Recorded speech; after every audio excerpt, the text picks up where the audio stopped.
কৃষক বন্ধু 1,20,00,000 লোককে 27,016 কোটি টাকা আমরা দিয়েছি এখনো পর্যন্ত। Death benefit 1,60,000।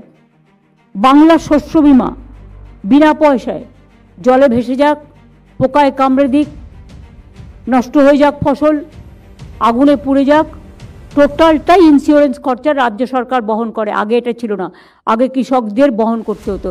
এটা একমাত্র পশ্চিমবাংলায় আছে। তাছাড়াও এখানে মনে রাখবেন, যারা ডিম নিয়ে বড় বড় কথা বলছেন, আমরা 12টা রাজ্যে ডিম সাপ্লাই করি এখন। আর ডিমের দামটা যারা বলছিলেন কেন বেড়েছে, তাদের বলি, তাদের নেতাদের গিয়ে জিজ্ঞেস করুন, প্রতি বছর 12% করে ডিম যে মুরগিদের যে ফিডটা খাওয়ানো হয়, সেটার দাম বাড়াচ্ছেন কেন কেন্দ্র?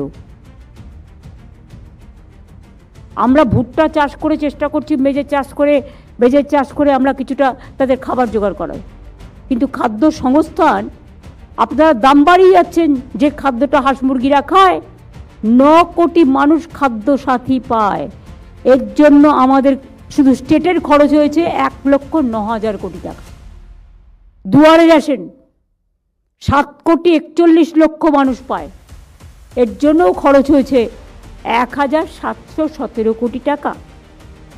বিনামূল্যে সামাজিক সুরক্ষা যোজনা, শ্রমিক মারা গেলে, পরিযায়ী শ্রমিক মারা গেলে, তাদের শ্রমিক পরিবারে অসুস্থ হলে, বিয়ে হচ্ছে না শ্রমিকের পরিবারে বিয়ে হলে, সে বিড়ি শ্রমিক থেকে শুরু করে সব শ্রমিক আছে।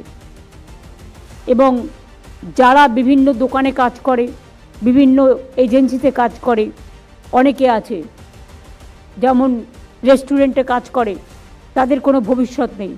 আমি তাদেরও সামাজিক সুরক্ষায় যুক্ত করবার জন্য এবং একটা স্কিম বানানোর জন্য অনুরোধ করব। বিনামূল্যে সামাজিক সুরক্ষা যোজনায় ইতিমধ্যে 1,84,00,000 মানুষ পেয়েছেন এবং 2,880 কোটি টাকা ইমিডিয়েট খরচও হয়ে গেছে, তার থেকে বেশি হবে।